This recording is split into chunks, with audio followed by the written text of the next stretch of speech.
Bom, Jonathan, vamos lá? Primeiramente, de novo, bom dia. Obrigada por se juntarem a nós hoje para esse webinar. Meu nome é Júlia, eu faço parte do time da eComply aqui na Alemanha. E só para dar um background para vocês, a eComply é um software de gestão de proteção de dados que surgiu há alguns anos na Alemanha, aqui na Europa, para ajudar justamente as empresas na implementação da GDPR, empresas e consultores que começaram nessa nova oportunidade de negócio. Então, nossa ideia hoje é justamente trazer um pouco dessa experiência para vocês, o que foi vivido aqui na Alemanha, o que a gente pode considerar que talvez vai acontecer no Brasil e as nossas expectativas. A eComply hoje também está atuando no Brasil, expandiu um pouco dos seus negócios agora para o Brasil. E hoje a gente está aqui com o Jonathan, que é um parceiro de longa data já do software e que vai trazer todas as experiências para hoje para vocês. Jonathan, sem mais delongas. Muito obrigado, Júlia. Bom dia a todos. Gostaria de agradecer a presença de todos aqui no webinar. A ideia é a gente fazer um bate-papo de 30 minutos. Eu vou pedir para vocês, se tiverem dúvidas durante a apresentação, usar o Q&A, né, o Questions and Answers, né, o QIA, que tem disponível na ferramenta para vocês fazerem as perguntas. A Júlia, ela vai selecionar perguntas. Se a gente conseguir responder todas, ótimo, né, mas talvez não seja possível. Eu também gostaria de agradecer bastante o time do eComply, né, teve bastante esforço aí de todo o pessoal para fazer esse evento acontecer, né, muito conteúdo, né, e a gente vem investindo bastante no Brasil para ajudar consultorias, escritórios de advocacia, quer dizer, ajudar os nossos clientes e os futuros clientes a entender melhor o cenário que aconteceu na Alemanha e o que a gente tem de oportunidades aqui no Brasil, tá? Eu vou começar, né, eu não sei se a tela está bem compartilhada, vocês me avisem aí, porque eu não consigo enxergar vocês. Eu não sei se essa barra está cortando aqui a visão de vocês, mas, basicamente, a LGPD ela exige das empresas, né, alguns pontos importantes aí, que é o que a gente vem oferecendo de serviços de consultoria. Então, avaliar as questões de privacidade na empresa, né, as questões de proteção de dados pessoais, é super importante, né? Auditorias, o gap analysis, isso é um serviço logo no início aí dos projetos que aparecem. Também é super importante identificar, mapear e manter o registro das operações de tratamento, né? Avaliar e eliminar os riscos envolvendo os dados pessoais e proteger os dados pessoais, porque, consequentemente, nós protegemos os titulares de dados, e é isso que a lei também traz, né? Os direitos dos titulares, a proteção desses direitos. O direito do titular já foi reconhecido, o direito à proteção de dados já foi reconhecido como um direito fundamental, né, pelo STF, então isso é um ponto super importante. Conhecer e gerenciar o compartilhamento desses dados pessoais com terceiros, parceiros, fornecedores, né, operadores, de modo geral.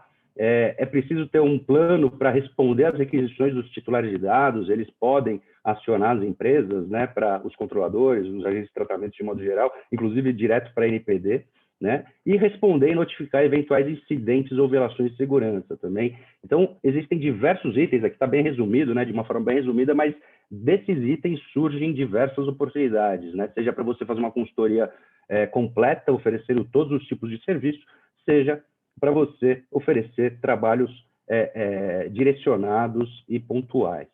E aí o primeiro ponto, né, para quem vai atuar nessa área, ou para quem já está atuando nessa área, é a preparação, né, o conhecimento realmente sobre, não só sobre a LGPD, mas também sobre todas as outras normas que existem e que interagem com a LGPD, né? Lembrando que a LGPD ela não está sozinha no ordenamento jurídico, ela se relaciona bastante com o Código de Defesa do Consumidor, o Marco Civil da Internet, Lei do Cadastro Positivo, o próprio Código Civil, se a gente usar a base legal do consentimento, né, na questão dos vícios do consentimento no Código Civil, que a gente verifica isso. Então, é importante buscar esse conhecimento nas normas, né, entender quais são as normas aplicáveis, inclusive se nossos clientes têm um mercado regulado, né, é importante entender quais aspectos das legislações e das normas afetam aí as questões de proteção de dados. Obviamente, a gente precisa buscar experiência prática.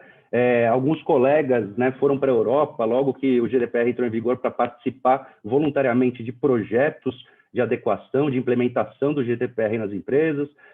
Alguns aqui no Brasil também fizeram isso, participaram de projetos voluntariamente. Muitos começam fazendo a adequação da sua própria empresa, mas de alguma forma é preciso buscar essa experiência prática, né? E é fundamental também buscar cursos e treinamentos, né? Então, existem diversos cursos aqui no Brasil, cursos fora do Brasil também sobre o tema, é um assunto importante. e os treinamentos aí, alguns até com aspectos práticos, né? Aqui eu conheço diversas escolas, né? A gente conhece boas pessoas que são bons professores e que ensinam e que têm experiência no assunto, e acho que é importante buscar isso. E também existe um mercado de certificações profissionais, né? Na área de TI, na área de segurança da informação, as certificações profissionais já existiam, já era algo comum dos profissionais dessas áreas, e na área jurídica a gente vem observando que os advogados vêm buscando também certificações profissionais. As certificações profissionais, elas, além de diferenciarem, né, no mercado a sua qualificação, demonstrar que você tem aí capacidade e é certificado por uma entidade idônea nesse assunto de privacidade e proteção de dados, também serve para uma autoavaliação, né, para você se sentir seguro, né, em relação à sua capacidade, ao seu conhecimento, né, à sua prestação de serviço. Porque tem um ponto, né, que eu quero trazer aqui, antes de começar realmente a falar das consultorias, que é o efeito Dunning-Kruger. Eu não sei se vocês já ouviram falar nesse efeito, foi um estudo da Universidade de Cornell, né, que foi publicado em 1999, que diz, resumidamente nesse gráfico, o seguinte, né, o eixo vertical fala sobre a confiança e o eixo horizontal fala sobre a experiência. E, geralmente, as pessoas que estão começando em determinada área, em determinado assunto, elas alcançam um nível de confiança bastante alto, né? Acham que entendem do assunto, já se consideram aí preparados para o mercado. E a partir do momento que a gente vai estudando, vai conhecendo melhor, vai entendendo que a matéria é mais profunda, né? Você vai perdendo essa confiança, né? E vai recuperando à medida que você ganha experiência, estuda o assunto e tudo mais. Isso é chamado de efeito Dunning-Kruger, e o curioso é que muitas pessoas que são especialistas, experts, não têm o mesmo nível de confiança, né, dos que estão iniciando. Então, a gente precisa tomar cuidado com o efeito Dunning-Kruger, né? Afinal de contas, a gente está tratando com obrigações legais, direitos das pessoas, né? E o outro lado da moeda do efeito Dunning-Kruger é justamente a síndrome do impostor. Então, tem muita gente que já está preparada, né, mas não tem a confiança de começar a prestar o serviço de consultoria que já tem condições de fazê-lo, né? Então, a gente tem aqui, nesse quadro onde está escrito a síndrome do impostor, o que a pessoa acha que sabe, né? E o que ela acha que os outros sabem. Então, ela tem uma visão de que os outros sabem muito mais do que ela. E a realidade é outra. A realidade é que existe uma interseção de conhecimento, né? E você tem aí um conhecimento muito grande em vários outros assuntos, e as pessoas também têm um conhecimento grande dos outros assuntos. Então, a gente tem que tomar cuidado para não sofrer do efeito Dunning-Kruger e também não sofrer da síndrome do impostor, porque são pontos aí que podem barrar aí o crescimento da sua consultoria, né? Se você pretende ou se você já está atuando. Se você já está atuando, você já tem a confiança, já tem experiência, mas principalmente para aqueles que estão começando, né? Proteção de dados e privacidade no Brasil é um tema ainda novo, né? A gente tem muitas pessoas que entendem do tema e tudo mais, mas é um assunto novo, é um mercado novo, então existem muitos conceitos que nós não sabemos ainda, que vão ser definidos, né? Tanto pela Autoridade Nacional de Proteção de Dados. Então, tem algumas coisas que nós precisamos tomar cuidado e a gente precisa se colocar sempre no papel de aprendiz aí nessas questões, até porque a lei é plural, né? Ela exige conhecimento jurídico, exige conhecimento técnico, exige aí conhecimento de projeto, e a multidisciplinariedade da lei é super relevante, né? Então, é importante a gente se colocar sempre no papel de aprendiz aí nessas questões de privacidade e proteção de dados, principalmente nesse momento inicial no Brasil. Bom, um ponto importante para as consultorias, sem dúvida, é a aquisição de clientes, né? É importante que a gente tenha estratégias, aí tem uma landing page com um SEO bom, né? Que faça organicamente, você consiga atrair clientes, mas também é importante trabalhar com anúncios online, marketing digital, são pontos importantes. Aproveitar as relações comerciais anteriores, obviamente, muitos de vocês já tinham clientes, né, de outros temas, e vocês podem ofertar o serviço para eles, desde que eles saibam, né, obviamente, que vocês têm a especialidade nesse tema também. O networking, né? O networking é super importante. E outro ponto que a gente vem observando que funciona para algumas consultorias é a parceria com associações profissionais ou comerciais, né, para tanto orientar e treinar, né, as pessoas, como também para prestar serviços aí para os seus membros, para a própria associação, né? Então, o ponto de aquisição de clientes é super bom, a gente vai voltar para ele um pouquinho mais para baixo, justamente nesse slide do Hype Cycle, né? A gente entende, até pela experiência da Alemanha, que existe um ciclo, né, principalmente um ciclo de demanda extrema que vai acontecer ainda no Brasil, né? Provavelmente eu estou com um ponteiro amarelo aqui, eu não sei se vocês estão enxergando bem na tela, mas provavelmente a gente está nesse começo do joelho da curva aqui, né? A demanda extrema ainda não começou. A gente tem uma postura, ontem eu estava assistindo uma entrevista, né, um webinar com duas diretoras da NPD, e me parece que a abordagem da NPD vai ser muito educativa nesse primeiro momento, né? Até porque o Brasil não tem essa cultura como existe já na Europa de privacidade e proteção de dados. Então, pode ser que essa demanda a gente consiga estender por mais tempo, né? Então, é importante aproveitar justamente esse pico de demanda para captar os clientes, né, entender que existe um hype cycle, né, e esse ciclo ele vai atingir a maturidade em algum momento, mas a gente tem um tempo muito bom para isso. Ontem também a gente teve a agenda, né, regulatória da NPD, né, eles publicaram a portaria que tem a agenda regulatória da NPD para o biênio 2021 e 2022, e lá a gente consegue entender quais serão as prioridades da NPD. Então, tem alguns pontos como a regulação, né, a regulamentação sobre o papel do DPO, que vai ficar para daqui 1 ano e 6 meses no máximo. Então, certamente esse ano não vem, né, a regulamentação do DPO. A questão dos direitos dos titulares, hipóteses legais, eles jogaram um pouquinho mais para frente. Vão concentrar bastante, né, acho que um dos primeiros itens ali, depois do regimento interno e tudo mais, vai ser o tratamento, né, para as pequenas empresas, microempresas, startups.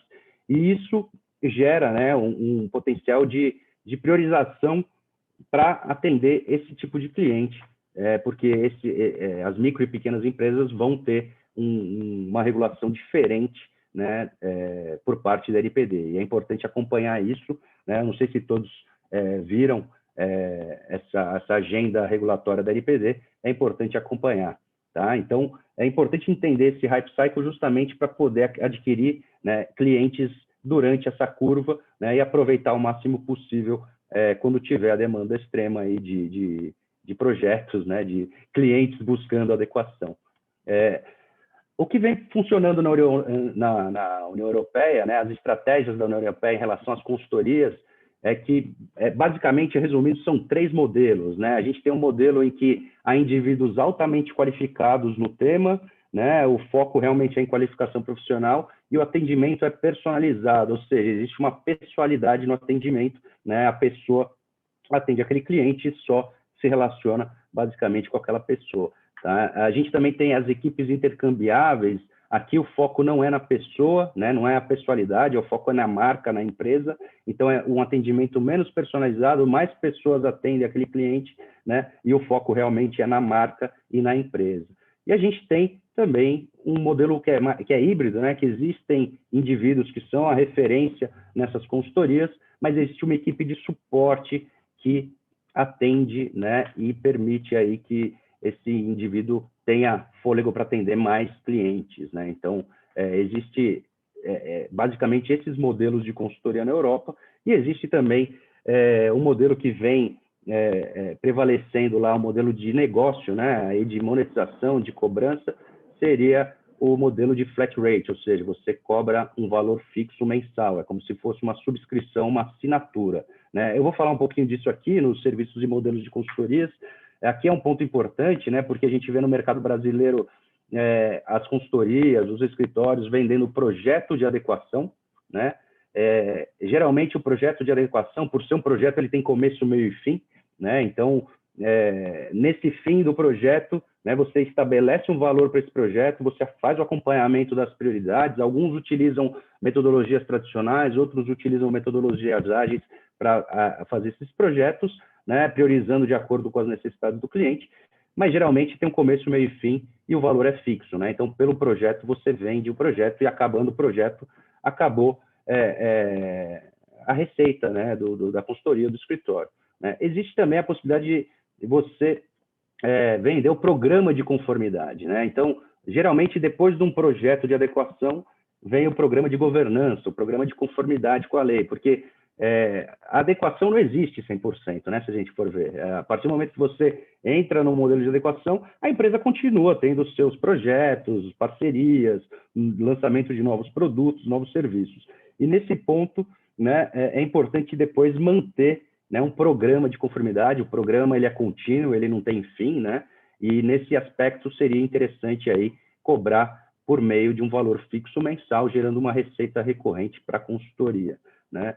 Existem consultorias que são mais gerais, de privacidade e proteção de dados, né? Geralmente eles fazem um contrato por valor fixo mensal também, né? Então são consultorias que atendem tanto a parte jurídica como a parte técnica, né? Existem parcerias entre escritórios de advocacia e empresas de tecnologia da informação e segurança da informação, e existem escritórios, né, de advocacia que os próprios sócios dos escritórios criam uma nova empresa, né, para poder prestar o serviço completo, inclusive com foco em segurança da informação, né? Então tem uma equipe lá que é formada não só por advogados, mas também por pessoal técnico, né?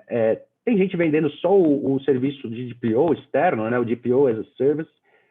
Geralmente é por meio ou de banco de horas ou um valor fixo mensal, né? Então é preciso entender também, o modelo de cobrança vai depender muito do orçamento do seu cliente. Então existe aí essa possibilidade de cobrar por banco de horas ou por valor fixo mensal, né? Alguns, inclusive, com valor fixo mensal, limitam a quantidade de horas, né, desse valor fixo mensal, cobrando horas adicionais se ultrapassar aquele limite, né? No mercado também existe a operação assistida ao DPO. Então, existem empresas, né, controladores, que vão precisar, preferir, na verdade, ter o seu próprio DPO. E, nesse aspecto, é importante ter alguém, né, uma consultoria para ajudar. E tem gente vendendo essa operação assistida ao DPO, até porque o DPO, né, a gente não tem essa regulamentação ainda. A lei ela é um pouco vaga em alguns aspectos. A gente não precisa ser uma pessoa física? Pode ser uma pessoa física? Sim, pode. Pode ser uma pessoa jurídica? Sem dúvida, né? Pode prestar o serviço. Pode ser um grupo de pessoas, o comitê ser o encarregado. Já existem empresas atuando dessa forma, né? Então, é importante a gente entender aí o cenário do cliente, se ele vai precisar ter uma estrutura interna e oferecer, eventualmente, a operação assistida. Lembrando, né, que no parágrafo 3º do artigo 41 do LGPD, ela dispensa algumas empresas, ela pode vir a dispensar algumas empresas de terem o seu encarregado, mas não dispensam da adequação, né? Então, é importante verificar aí se a operação assistida vale a pena, se existe só o modelo de DPO as a Service, ou se vale a pena oferecer a consultoria de modo geral, né, por meio de um valor fixo mensal, né? Existem outros pontos, outros serviços, né, que eu tenho alguns exemplos de auditorias, por exemplo. A auditoria ela pode estar incluída no projeto, né, a primeira auditoria, o gap analysis, e depois a auditoria final, mas, eventualmente, você pode vender auditorias anuais, auditorias semestrais, dependendo da empresa. E também é possível criar, né, e oferecer treinamentos, né? Então, é óbvio que dentro de uma organização existem várias áreas, vários departamentos. Então o marketing vai precisar de um treinamento específico, o atendimento ao cliente, outro treinamento específico, o pessoal de segurança de informação e tecnologia, outro treinamento específico. Então é possível criar treinamentos corporativos e vender, né? Obviamente você pode oferecer um treinamento, se você já tem um projeto em andamento, você tem o treinamento, mas você pode vender treinamentos avulsos também como consultor. E eu observei, eu coloquei trabalhos pontuais, porque tem alguns escritórios, né, que a gente conhece, principalmente escritórios de advocacia, que já tem o cliente ali na advocacia de partido, que já remuneram mensalmente, que pedem, né, para que esses escritórios façam trabalhos pontuais. E geralmente eles não ganham a mais por isso, porque já está lá no valor mensal que ele recebe, né? Então, eu preciso revisar essa política, eu preciso criar um contrato, né? Eu preciso fazer um teste de penetração aqui na minha rede, se for uma consultoria mais técnica. Quer dizer, são trabalhos pontuais que não abrangem, né, toda a conformidade com a lei, e muitas vezes não vale a pena se você não tem uma renda extra para esse tipo de trabalho pontual, né? Então, é importante a gente identificar o que é mais adequado. A tese do e-comply é de que o modelo ideal, né, que vem acontecendo lá na Europa, é esse modelo de subscrição, né? A gente tem a tese do Everything as a Service, e você pode vender a sua consultoria como serviço também por meio de uma remuneração mensal fixa. O cuidado que precisa ter, né, com a quantidade e a carga de trabalho. Por quê? Porque no início, né, existem diversas tarefas e diversos trabalhos, e geralmente a carga de trabalho inicial é maior. né? Então, a gente tem que fazer a auditoria inicial, o mapeamento de todas as atividades de tratamento, identificar os riscos, quer dizer, diversas tarefas no início, elas geram uma carga de trabalho bastante grande, né? Mas depois isso tende a diminuir, né? Então, provavelmente só mais para frente essa carga volta a crescer um pouco mais, né? Quando precisa refazer aí o mapeamento, fazer novas auditorias, eventuais treinamentos. Então, lembrando que a adequação é um processo contínuo, né? Não existe aí uma adequação, estou adequado à LGPD, acabou, obrigado, acabou o serviço de consultoria. Não, as consultorias elas têm condições de fazer a manutenção, né? Fazer esse programa de governança, vender esse serviço e manter, né, esse processo contínuo de adequação da empresa à LGPD, e também é um processo de melhoria contínua, porque eu não vejo, né, ninguém 100% adequado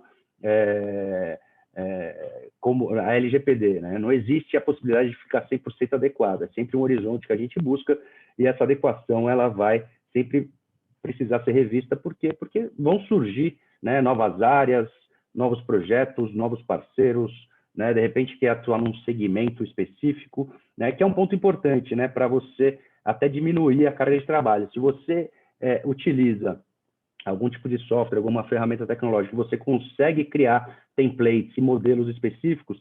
Por exemplo, eu trabalho na área educacional, né? Eu atendo escolas e universidades em projetos de adequação. Se eu consigo oferecer isso de uma maneira replicável, né, eu consigo atender diversos clientes sem necessariamente precisar refazer todo o trabalho toda vez que eu tiver um novo cliente. Então, dependendo da atuação do segmento, tem vários segmentos importantes aí que vão precisar de bastante ajuda, né, dos consultores, dos advogados, e é importante a gente entender que é possível replicar esse modelo, né, e diminuir a carga de trabalho.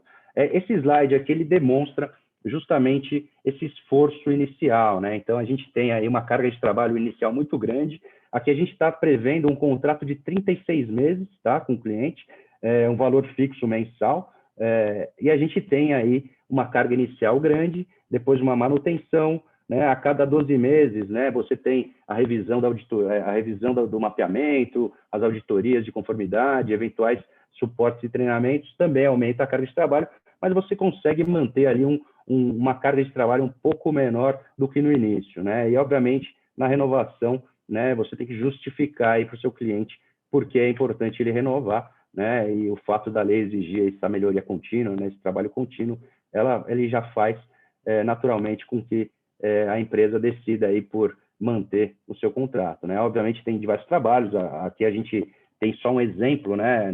A gente não tem a precisão exata aqui da carga de trabalho, mas demonstra esse esforço, né? E como a consultoria pode aproveitar tanto o ciclo lá para aquisição de clientes, né? O hype cycle, como também o esforço de carga de trabalho. E o outro ponto importante, que a gente já está chegando ao fim aqui da apresentação e abrir para perguntas, né, para tirar dúvidas, para a gente realmente bater um papo aqui, esse gráfico mostra, né, a capacidade manual de trabalho, né? Eu sei que geralmente a gente começa com planilhas, né? As consultorias começam utilizando as planilhas para atender 1, 2, 3 clientes. No quarto cliente, as planilhas viram aí um problema, né? E você precisa mudar a sua estratégia, porque senão você perde o ciclo, né, de vendas, você não consegue adquirir novos clientes e você também não consegue atender, né, direito os clientes que já estão no seu portfólio. Então, existe uma limitação da carga de trabalho e o potencial do seu crescimento é muito limitado, né? Então, essa linha pontilhada, ela mostra aqui a capacidade máxima, né, de trabalho. Provavelmente você vai precisar contratar mais gente se você trabalhar dessa forma. E aqui você tem o crescimento de acordo com o crescimento dos clientes, né? À medida que você vai adquirindo novos clientes, você cresce. E a linha laranja, ela demonstra justamente o investimento inicial, tá, que você faz, né, em tecnologia, para você automatizar ou melhorar ou aprimorar aí esse processo, e aí a possibilidade de crescimento é muito maior, né? E a tendência do mercado é a gente ainda chegar nessa demanda extrema, a gente chegar nesse ciclo aí de aquisição mais agressivo, né? É importante focar nisso nesse momento, mas a gente precisa se preparar também para o futuro, pensando em como crescer o nosso negócio, e aí manualmente vai ficar difícil, né? Então, uma das vantagens que a gente fala do eComply é justamente essa, né? A gente consegue ajudar os consultores a replicar modelos de negócio, a automatizar algumas questões, a organizar, né, todos os documentos e as informações do seu cliente de uma forma bem mais estruturada, né? Inclusive, a gente tem um DPO na Alemanha que ajuda bastante, né, o time a entender, né, o trabalho e tudo mais, e ele começou, obviamente, com planilhas também, né, e hoje ele consegue atender mais de 25 clientes sozinho, ele trabalha sozinho, ele é DPO externo, né, de algumas empresas, e ele ganha uma produtividade aí, comparado com as planilhas, de 50%. Então, são esses números que a gente tem, né, e é super importante passar isso para vocês. Acho que o tempo já está esgotando, eu vou deixar aqui na tela os meus dados, tá? São dados pessoais, mas vocês podem colocar a câmera aí no QR Code, que vocês vão cair diretamente no meu perfil no LinkedIn, se vocês tiverem o LinkedIn instalado no celular de vocês, né? Meu e-mail. Então, eu fico à disposição também para quem quiser conversar, quem quiser tirar dúvidas, quem quiser trocar ideias, né, sobre o assunto de privacidade e proteção de dados, as consultorias, e o que eu puder ajudar, eu fico à disposição. Muito obrigado para todos que participaram do webinar. Júlia, por favor, a palavra é sua agora. Eu não sei se a gente tem questões para responder aí. Obrigada a você, Jonathan. Por enquanto, não. Então, eu convido a todos que tiverem qualquer dúvida, qualquer ponto, que gostariam de ouvir um pouco mais sobre a experiência do Jonathan e a experiência que a gente adquiriu aqui na Alemanha. De todo modo, eu acho que o principal ponto mesmo é que tem muita oportunidade de negócio lá. Acho que a gente está numa fase no Brasil, a gente está naquela fase ainda que muito se fala, mas nem todas as empresas ainda perceberam que elas têm que tomar uma atitude. E, no fim, é isso. Ainda que a NPD chegue a regulamentar de forma diferente pequenas e médias empresas, ou qualquer diferença que seja, no fim, todo mundo tem que se adequar e vai ter muita oportunidade de negócio lá. Como a gente ainda não recebeu nada, eu começo com uma pergunta própria. Por que você diria que aqui na Europa as pequenas e médias empresas preferiram ir para um DPO externo ao invés de investirem diretamente num DPO interno, contratar uma pessoa qualificada internamente? Acho que o principal ponto é por não fazer parte do core, né, do core business, né? Então, você tem uma empresa que ela trabalha, de repente, com um assunto que não sabe nada sobre proteção de dados e privacidade, e ela precisa de ajuda nisso, né? Então, é muito mais fácil ela pegar um consultor que vai ter uma capacidade, um treinamento, né? Vai ter uma qualificação melhor do que ela contratar alguém, treinar e tudo mais, para cuidar de um assunto que, na verdade, terceirizando é muito mais vantajoso, né? Então, acho que, nesse ponto aí, as empresas médias e pequenas preferem a terceirização do serviço de DPO. A gente tem uma pergunta aqui do David. Se você indica algum material mínimo para pequenas e médias empresas usarem como partida e manterem pelo menos um mínimo de compliance com a LGPD, qual seria a sua sugestão para um start para as pequenas e médias empresas? Existem diversos materiais, né? A própria NPD ainda está muito embrionária, mas ela já tem um guia, né? Ela soltou um documento, né? Com orientações básicas aí sobre a lei, né? A lei é geral justamente porque ela abrange todos os setores, né? De mercado, né? Ela não é setorial, ela não é específica para a área financeira, para a área de saúde, por exemplo. Ela é geral, então ela atinge todos os negócios. Esse é o ponto. Né? E é importante, então, buscar esse conhecimento. Eu acho que, além de buscar materiais, né, orientativos aí, que possam esclarecer alguns pontos, tem alguns pontos complexos que provavelmente você vai precisar de ajuda, seja de um advogado, seja de alguém técnico. Né? A gente tem questões de segurança da informação muito importantes, né, que as empresas precisam adotar, e a gente tem questões jurídicas muito importantes. Né? Então, por exemplo, lá na Europa, as principais violações que estão sendo identificadas pelas autoridades supervisoras é a insuficiência de base legal para o tratamento de dados pessoais, né? E isso, certamente, você vai precisar da ajuda de um advogado que conheça do assunto para poder identificar quais são as bases legais corretas para cada atividade de tratamento. Tá? Então, eu acho importante começar, tem vários materiais, tem alguns cursos grátis, né? Inclusive no YouTube, na internet. Depois eu posso passar alguns professores até que tem conteúdo aberto e conteúdos bons, né? Mas eu acho que consultar, né, e contar com a ajuda de um consultor externo também é importante. Com certeza. É, Sobre a questão do flat rate pricing, que é um modelo que muitos dos GPOs adotaram aqui na Europa, a Mariana, a seguinte pergunta: verifica uma certa dificuldade de calcular um valor fixo fechado, como exposto na apresentação, principalmente se tratando de um serviço prolongado no tempo. Qual a sua sugestão para conseguirmos um valor justo para ambos os lados? a vantagem de você ter um preço fixo, né, que você, para a consultoria, gera uma receita recorrente, o que é bom, né, e para o cliente, você gera uma previsibilidade de custo, né, então ele já tem um orçamento lá, já tem a previsibilidade. Como você vai precificar, né, como você vai precificar o teu serviço e quanto vale, né, por mês esse serviço. Obviamente, você precisa identificar a complexidade da operação do teu cliente, né? Se for uma startup, né, mas que trata muitos dados pessoais, que tem um processamento absurdo de dados pessoais, talvez você não possa cobrar um valor tão baixo, mesmo sendo uma startup, né? E empresas mais tradicionais, que têm processos aí menos digitais, né, talvez também você não precise cobrar um valor tão alto só porque a empresa é maior, ou é grande, ou tem uma quantidade de funcionários. Mas existem alguns critérios, né? Então, quantidade de funcionários, quantidade de departamentos, você vai fazer um diagnóstico inicial para entender a complexidade da operação, e esse diagnóstico pode te ajudar na precificação, né, quando você vai identificar um nível de maturidade daquele cliente específico, né, mas eu acho que você tem que precificar de acordo com o tamanho da empresa, né? Então, óbvio, você vai criar uma tabela de precificação para pequenas e médias empresas e uma tabela de precificação para grandes corporações, aí, para grandes empresas e multinacionais. E, obviamente, a capacidade contributiva de cada uma dessas empresas é diferente, né? E o seu serviço também vai ser menos ou mais complexo dependendo disso. Então, é importante ter ajuda aí de alguém que consiga te ajudar a precificar um planejamento financeiro, né? Um economista, alguém que tenha esse background aí que ajude a precificar. E acho que vale muito considerar também a parte de educação das empresas, que isso é uma forma, tipo assim, é um processo contínuo que você evita a aplicação de multas. Então, é um processo que vale para ambos os lados. Tem um trabalho maior no começo, mas é um trabalho contínuo e isso deve ser valorizado. A gente está tendo várias perguntas aqui, a gente não tem muito tempo, então eu vou agora...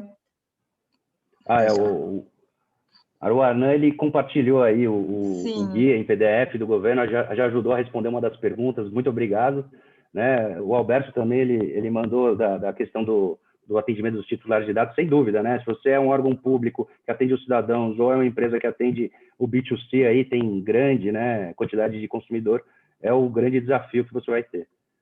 Sim. Eu não sei se a gente tem muito tempo, Júlia, mas talvez a gente possa pegar essas questões, né, e depois até criar aí umas respostas, tentar ajudar o pessoal e criar um artigo sobre isso. A gente vai publicar um artigo, tá, que vai resumir. Na verdade, tem mais detalhes sobre essa apresentação que a gente fez hoje. Esse artigo foi escrito pelo CEO do eComply, o Ralph, e é muito bacana. A gente vai compartilhar com todos vocês esse artigo também.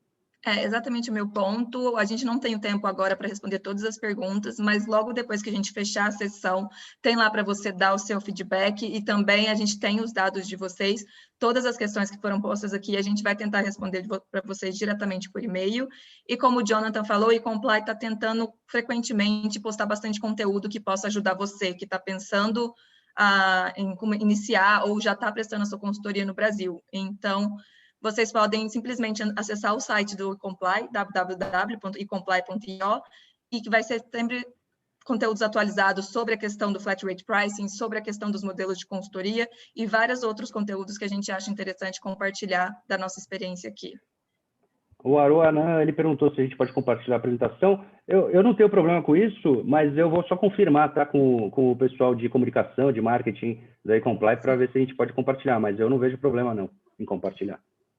De todo modo, muito obrigada pela participação de vocês. Novamente, a gente vai entrar em contato, todas as perguntas que não foram respondidas, a gente entra em contato diretamente com vocês. Se alguém tiver mais interesse, o Jonathan também deixou o e-mail dele, entra em contato com a gente e a gente está aqui à disposição para ajudar vocês. Jonathan, não sei se você tem alguma palavra final. Eu queria agradecer, né? É o primeiro webinar que a gente faz para os consultores, a gente espera fazer mais, né? Com outras informações. Se vocês tiverem sugestões, também mandem para a gente. E eu agradeço a participação de todos, o interesse de vocês. Espero ter ajudado aí. Eu sei que o tempo foi curto, né? Mas Eu espero ter ajudado o eComply ter ajudado vocês aí, de alguma forma, a enxergar alternativas aí para o crescimento do seu negócio. Muito obrigado. Com certeza. Obrigada a todos e bom dia.